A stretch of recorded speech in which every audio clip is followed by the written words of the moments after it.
Oh, here we are on the cusp of autumn, knowing that wherever it is that we gather, we create holy time and holy space. So greetings, friends, and welcome to worship at Unity Church. Welcome to this time that we set aside each week for reflection on those things that matter most, including our connection to one another. We stand on the homelands of the Dakota and Ojibwa nations. We honor with gratitude the people who have stewarded the land throughout generations and their ongoing contribution to the region.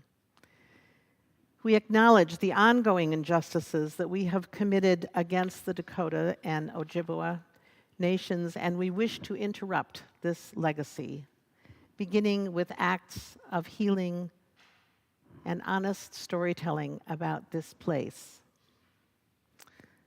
This morning we worship both online and in person. We are gathered in time rather than in a single space. May we all enter fully into worship, not held back by fear or distraction or the unfamiliarity of new ways.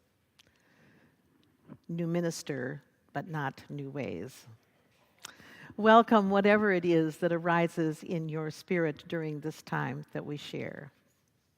So if this is your first time attending the services, we invite you to complete a visitor's card available in the pews or online that will provide more information about our congregational life. Visitors, you are also invited to attend Finding Yourself at Unity, a conversation each Sunday that focuses on a different topic about Unity Church.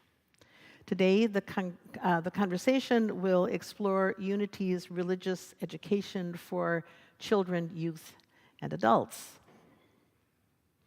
Unity's Act for the Earth and Indigenous Justice teams invite you to join them this Wednesday at 7 p.m. for part of one of their Healing and Truth-Telling Environmental and Indigenous Justice series. This program will focus on Indigenous history in Minnesota and will lay the foundation for future sessions that will delve into the details of exploitation, displacement, healing, and reparations.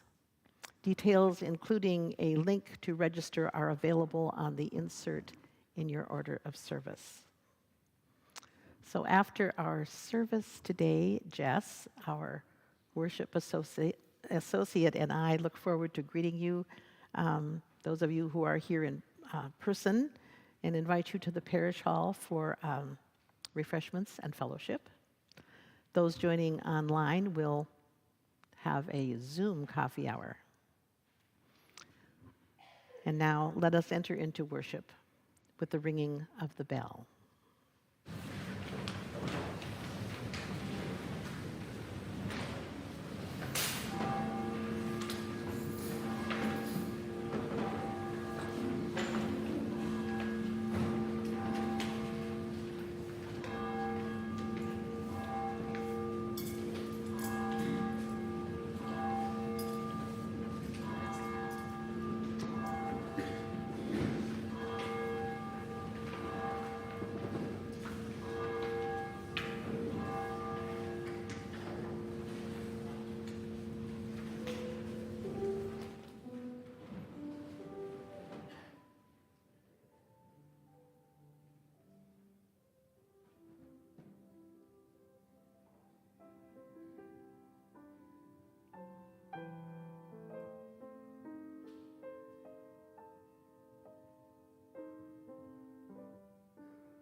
Good morning.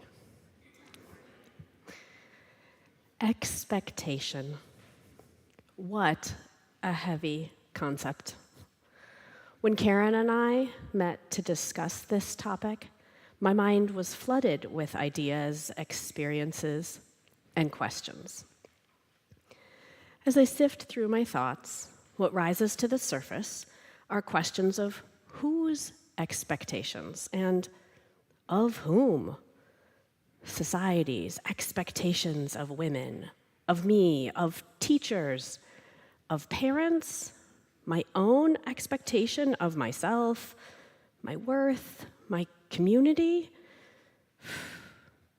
Dig in a little. I find that expectations are unavoidable and also fraught. I think of a fairly simple example, but it gets complicated quickly. If I see a movie and it meets my expectations, is that a tepid review? Don't I want my experience to exceed what I imagined possible, to wow me? On the other hand, going in with high expectations, won't I end up disappointed when the movie doesn't meet them? But is that the fault of the bad movie, or did I set myself up? I recall my sister, my husband, then boyfriend, and I talking heatedly once about a movie. You may have heard of it, Titanic, that we had seen in the theater and disliked. The discussion centered around whether it was okay to express disappointment during the movie, or was that rude to other audience members? If you're thinking this seems like the conversation of young people, you are correct. My sister finally said something like, I think you just had the wrong expectations, and left unsaid the companion idea, I think you just need to figure out how to handle yourself when life doesn't meet your expectations. Titanic came out almost 25 years ago, but we still refer to that conversation occasionally when we need to remind ourselves to be realistic, to consider whether what we expect is reasonable, to remind us of our commitments to our companions and those who share space with us, to help us enjoy what's actually happening instead of thinking what else could be. The wrong expectations can ruin more than just your own experience, depending on how you handle being disappointed. So what do we do? What are the right expectations? None? Higher? Lower? Hope for the best, expect the worst? Do we work to shape our expectations? Or do we work to shape our response when those expectations aren't met? Or all of the above? Come, let us worship together.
affirmation, and we're going to do this antiphonally.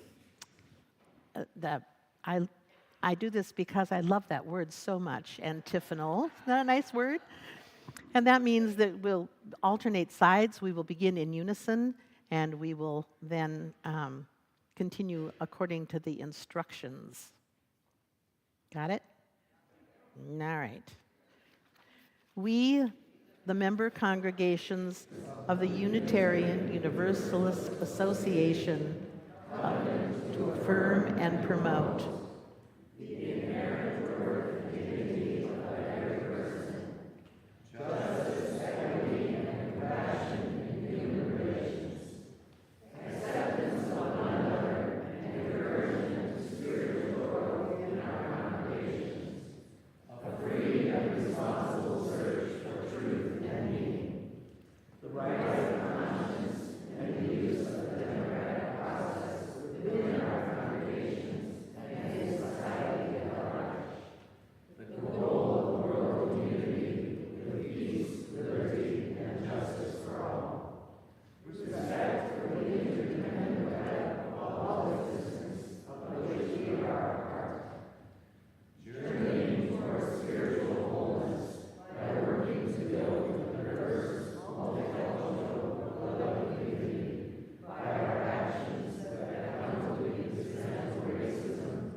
Now, we have a special announcement before our embracing meditation. I'd like to invite our senior minister, Kathleen Rollins, to make this moment of gratitude.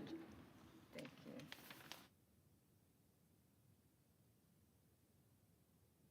Shay McKay. Shay McKay, you want to come up for just a minute? Look. How about that? You don't have to do or say a word and you get applause, right? We wanted to take a moment to recognize a transition that is happening on the Unity staff and to express our thanks and gratitude. Reverend Shay McKay, you have been serving as the staff person and the minister who has worked most directly with the community outreach ministry teams. And for those of you who may not know this, these ministry teams provide a vital link between Unity Church and our community partners as they do education, advocacy, and service. And you have not only served in this role since 2021, but this summer you took on additional responsibilities, during a critical, important time in the life of Unity, offering pastoral care and officiating at memorial services. So, and I also want to add my personal note of gratitude, Shay, for the ways in which you warmly welcomed me as a colleague and as a member of the staff at Unity. We know that you are moving on from this position and you are exploring entrepreneurial ministry, and I have no doubt that wherever your ministry takes you, it will be fabulous and you will continue to be of great service. So I just wanted to take a minute to tell you, first of all, you always have a spiritual home here. Of course, you know that, right? And to thank you for your work and your service. And can we show some love now for Reverend Shay McKay?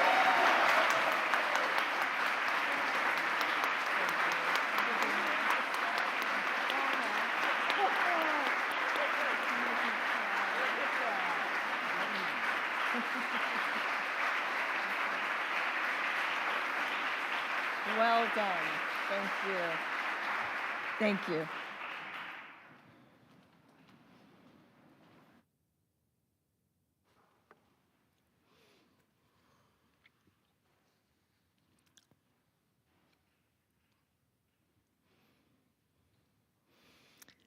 Well, each time we gather for worship, we set aside a moment to expand the caring ministry of this congregation. Together, we recognize the cycles of life and death, circle of love, compassion, and witness that is at the center of this and every sacred community.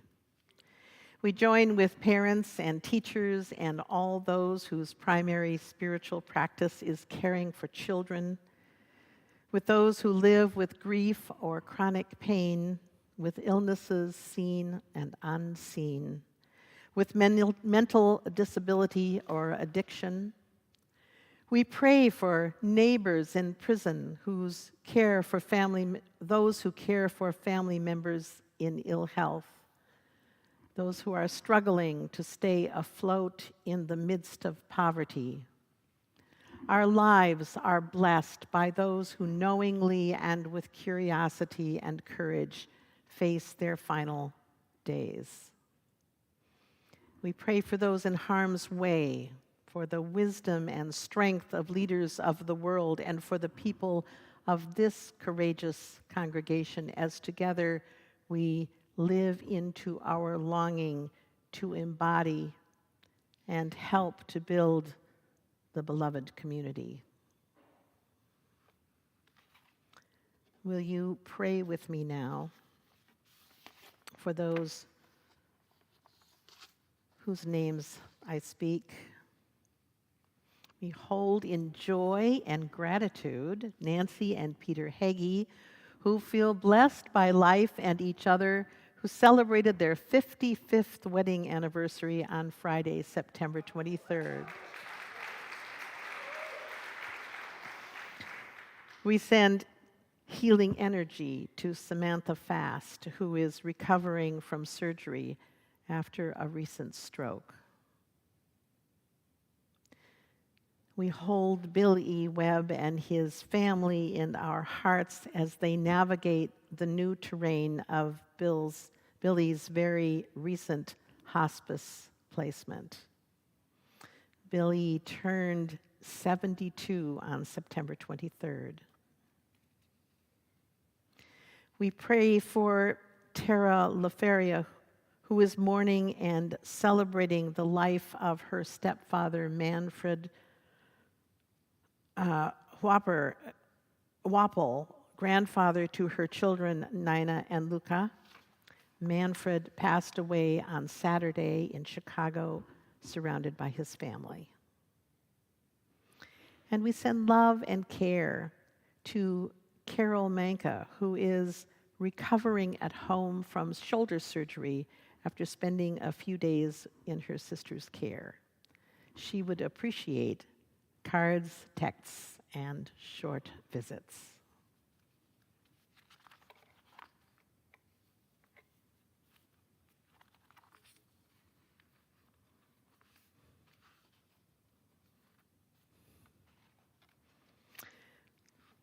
And our dear friend and longtime choir member, Roxy Johnson, fell in her home yesterday and broke her arm. We are sending her loving thoughts and wishes during this time of healing. And now I invite you to speak the names of those on your heart and mind today.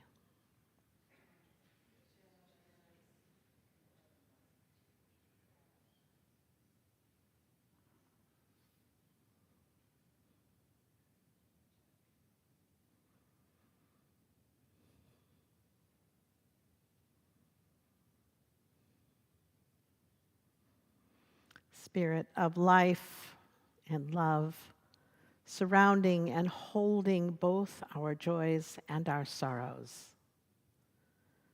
Help us to know ourselves more fully as we experience the moments of our lives unfolding in ways expected and unknown. We gather in griefs both great and small for the loss of loved ones, for the passing of the season, for the recognition of the finiteness of life. Make us in these moments a true part of all humankind, sharing its hope, suffering its miseries, and striving for a better way. We have so much to be thankful for. Let such gratitude flow out from in, among, and beyond us. And may our thanks inspire us toward ever deeper commitments of love, support, and service. Amen.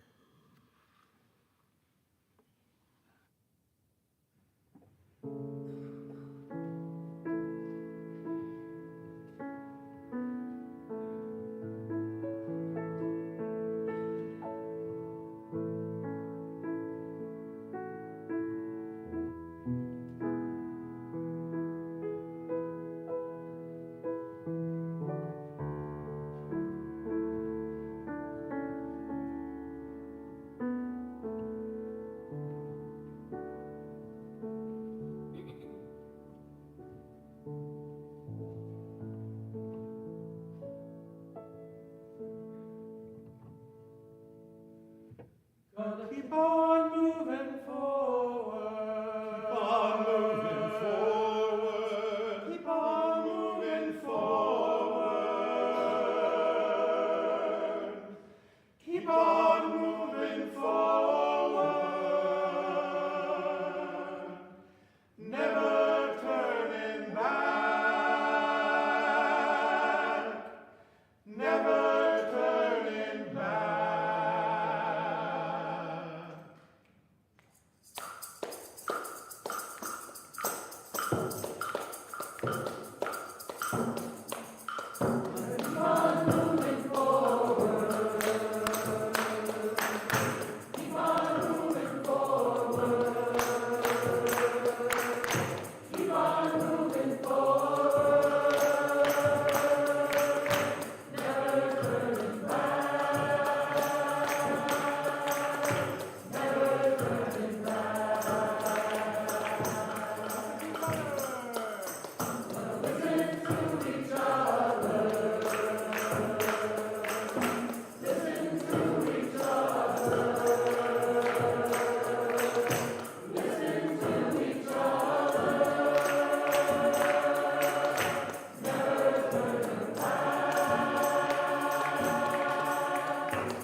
Your support of the church is an expression of the promises we make to each other and the world. The contributions you make enable us to do the work we have pledged to do within our church community and out in the world. Each Sunday, the majority of the offering is passed on to a community partner with whom we share a common cause. If you would like to nominate an organization to receive our Sunday offering, please complete the nomination form found on Unity's website. Today, the larger portion of our offering will be shared with Planting People, Growing Justice Leadership Institute, an organization planting seeds of social change through education, training, and community outreach. Approximately 85% of children in juvenile justice system are not literate. Planting People, Growing Justice uses its arts and humanities education program to guide and inspire students to improve their literacy skills through school visits, read aloud events, and the placing of over 7,000 culturally diverse books into the hands of young readers. Will the ushers please come forward? Please give as generously as you can as a celebration of abundance. We dedicate these offerings and ourselves to the greater work of the church, which is weaving the tapestry of love that we call community.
Peace begins when expectation ends.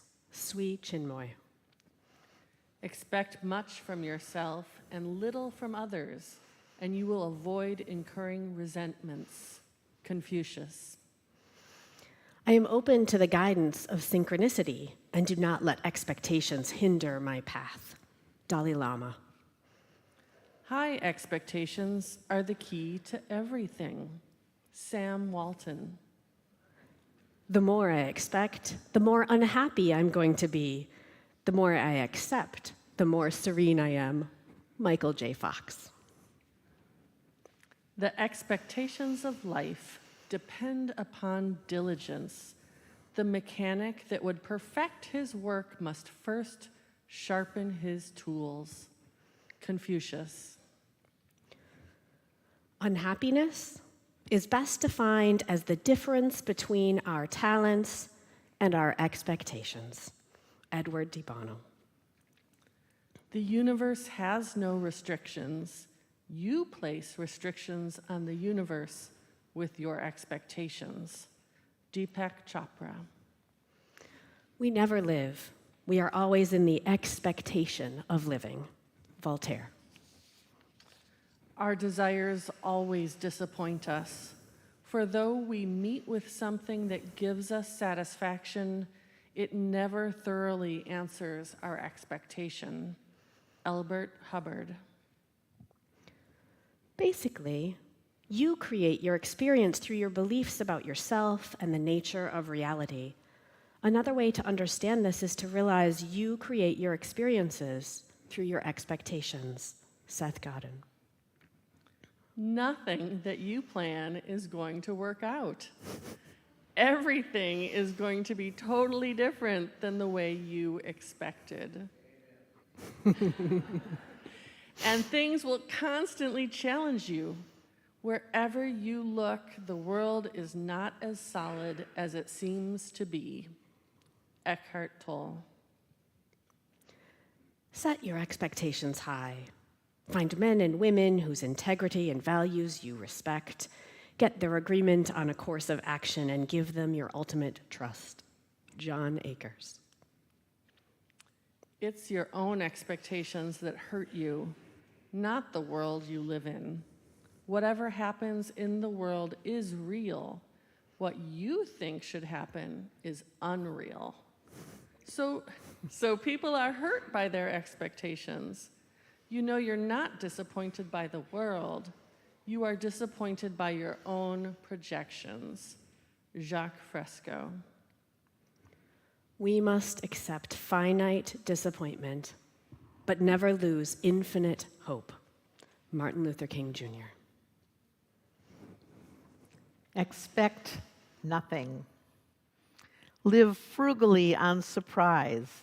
Become a stranger to the need of pity, or, if compassion be freely given out, take only enough. Stop short of the urge to plead, then purge away the need. Wish for nothing larger than your own small heart, or greater than a star. Tame wild disappointment with caress unmoved and cold. Make it a parka for your soul. Discover the reason why so tiny midget exists at all. So scared, unwise, but expect nothing. Live frugally on surprise. Alice Walker.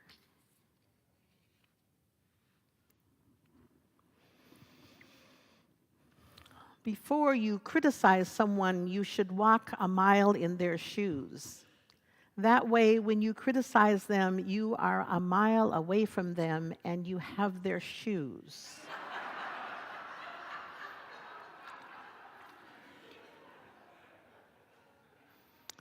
This quip from Hack Handy is funny because it is unexpected.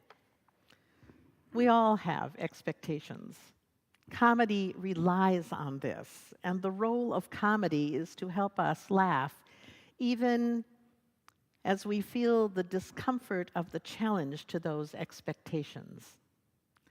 For better or for worse, or better and for worse, humans are shaped by our relationship to the spoken and unspoken expectations of our families, our peers, our teachers, the media we consume, and to no small effect, the value-based institutions and communities which we sustain and which sustain us. An expectation is a story written within you. As parents and teachers, we are encouraged to have high expectations for our children. High expectations are a story with a pretty specific outcome. Low expectations allow sometimes for curiosity in the co-creation of a narrative. The Dalai Lama, as we heard this morning, said, "I am open to the guidance of synchronicity and do not let expectations hinder my path." Well, good for you, Dalai Lama. For most of us, so many of the choices we make minute to minute are rooted in some level of conscious and unconscious appraisal of how we are meeting our own or others' expectations. For the past several weeks now, I have been navigating the path into full realization of what it is to be your interim minister of pastoral care. These are big shoes to fit here. I am honored that you and your executive team saw fit to invite me into this position at this tender and challenging point in the life of this church. As I wonder how spoken and unspoken expectations are shaping this relationship, I have been aware of my own relationship to expectation. I was schooled early in the dance of expectation by my father, who was a dreamer and a doer, whose life had unfolded along a path of welcomed surprises, one of which was me, who was born 14 years after the last of his first 3 children. I was a high-spirited teenager with ample opinions about how things should be. This led to my surprise and disappointment. Others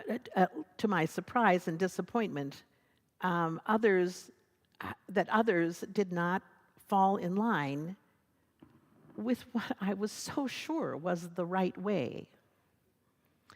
My father had a ready and willing ear for my accounts about the shortcomings of others, and when I had spent my fury, he would gently help me down off my high horse and asked, "What did you expect?" This came to me not as a judgment about my unrealistic hopes, but as a real question, a starting place for reconstructing a more measured response. My father did not speak of success or failure, but more of incomplete understandings, misjudgments, and honest mistakes that could be turned into lessons or strategies for repair. Years later, when I was introduced to the idea of covenant, my father's wisdom returned to me. In my years of welcoming and witnessing newcomers into various Unitarian Universalist congregations, I came to see a kind of trajectory of engagement that has been helpful to understand the relationship between expectation and covenant. As I describe this, I would invite you to consider your own path and how this might apply to you. So anyone who has chosen to cross the threshold into a Unitarian Universalist church, or probably a church of any kind, comes with a need or an agenda or a hope or an expectation. You show up the first time because you are lonely and seeking friendship or community, or you have children who you have carefully sheltered from your own oppressive childhood faith, who are now asking questions that you cannot easily answer, or who are being questioned by other children about what church do they go to. Perhaps you are in a life transition, seeking solace and connection. You are a curious seeker willing to entertain the rumors of intellectual and spiritual enrichment, or good coffee and cream-filled donuts. So you come, perhaps only with high hopes and low expectations. And if you find some measure of what you seek, your immediate need met in the moment, you will return and perhaps in time enter the next ring of engagement, the place of mutual or selfish service. In this place, you offer up what you will out of a strong sense of self-interest. You love to sing, so you join the choir. Your children love the RE program, so you volunteer as a way to get to know what they are learning. You add your experience of grief to a group that supports one another in loss. In all of these cases, the very act of your participation feeds a greater whole. And in time, I tell these curious seekers, it may come to pass that you recognize needs beyond your own wheelhouse and seek to offer your time and your talent in ways that demand some deeper level of commitment. To join or lead a ministry team, to serve on the board or the search committee or the stewardship team, or to raise your pledge. Along the way, you may recognize that this is a special kind of service, one infused and informed by the spiritual practice of shared ministry. Sooner or later, an awareness might overtake you that says, these are my people, this is my beloved community with whom I am partnering to keep on moving forward, informed and bound by the covenant you share. Now, when I present this to newcomers in our churches or and our people that are new to our faith, I offer two guarantees. I've always thought that there was a certain arrogance attached to guarantees, which are in and of themselves a form of high expectation. But here they are. Along with the guarantee that grief will change with time, is the guarantee that if you stick around long enough with anyone, something will disappoint you.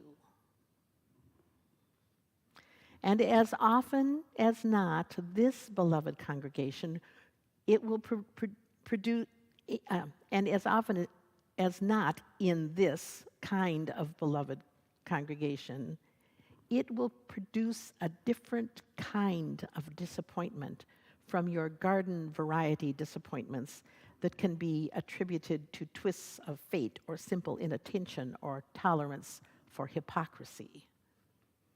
This is, after all, a faith community that holds promises in covenant at the heart of its very being.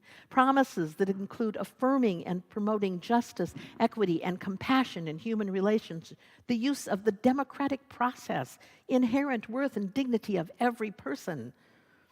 Those who left the faith traditions of their childhood due to perceptions of hypocrisy observed in those who did not practice what they preached certainly might long for the right to expect better. The promise is the story we want to be true. The promise becomes our expectation, and the disappointments can become our undoing. The good news is that covenant is not at its heart just about promises, but about what we do with our unavoidable disappointments. Suppose that what covenant asks of us is to look at our disappointments as opportunities to examine our expectations. What might have been missing in our understanding of the situation?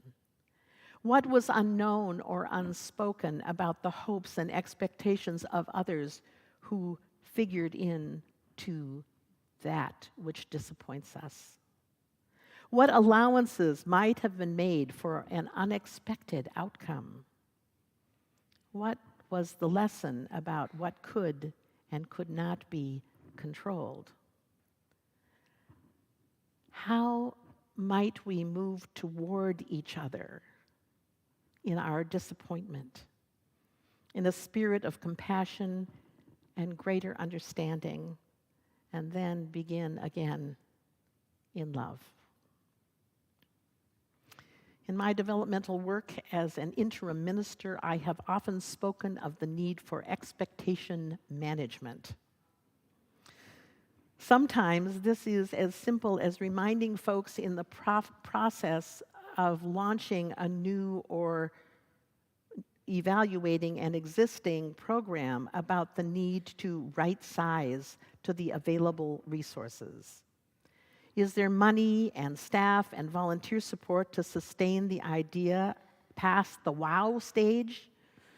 Sometimes expectation management involves assessing readiness, delaying a start until there is sufficient buy-in. Sometimes it is more about letting go until a better time. Always it is a matter of calculating in good faith the likelihood that there will be a way to deliver on the promise. Occasionally, I have been accused of raining on someone's parade, being a wet blanket, a killjoy. In my defense, I think I am calculating the odds of disappointment. We need to risk to grow. Risk inherently involves the potential that things may not go as planned. One measure of the health of a system is its capacity for moving beyond complicated disappointment, to understand it as an opportunity to examine our expectations. What might have been missing in the understanding of the situation? What was unknown or unspoken about the hopes and expectations of others who figured into the result? What allowances might have been made for unexpected outcomes? What lessons were learned about what could and could not be controlled? In a faith community where we are accountable to each other, not just as individuals, but to the whole that we create that is greater than the sum of the parts, and to the Spirit that holds us in covenant, asking these questions can become a spiritual practice that guides us in our togetherness.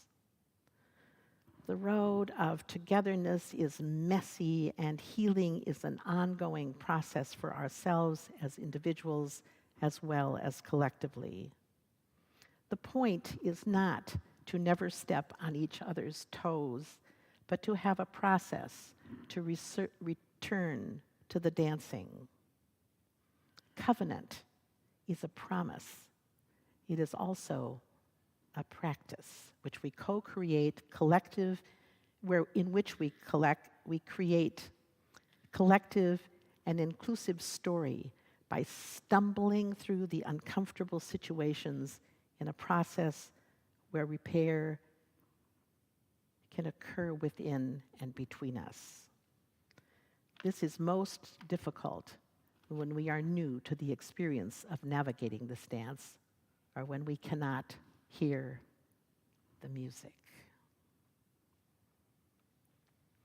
Expectations are at the root of the need for covenant.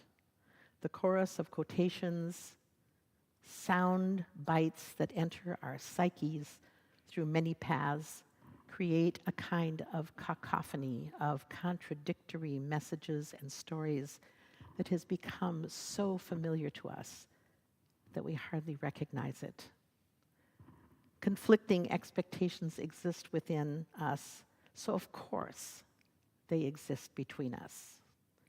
When our expectations or our stories are in conflict with one another, we can turn to the promise of our UU principles, the ideals that we, the member congregations of the Unitarian Universalist Association, affirm, covenant to affirm and promote.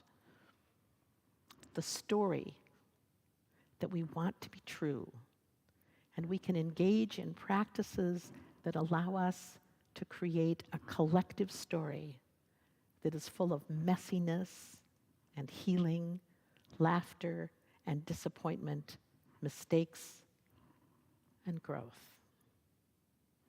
This is how we do covenant.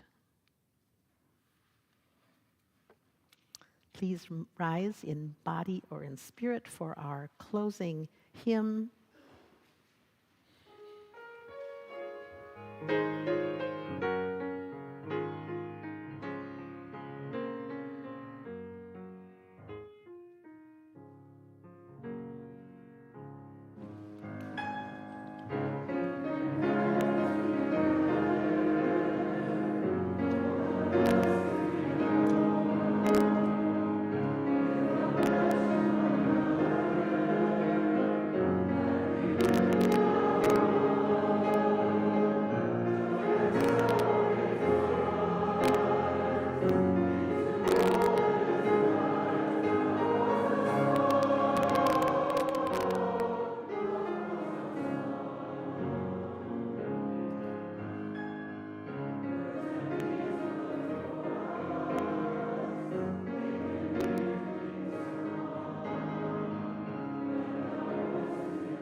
And now, in this glorious hour in which we have felt the power of each other's presence, we go forth. May the peace which passes understanding, which the world can neither give nor take away, be and abide with you all. Go in peace.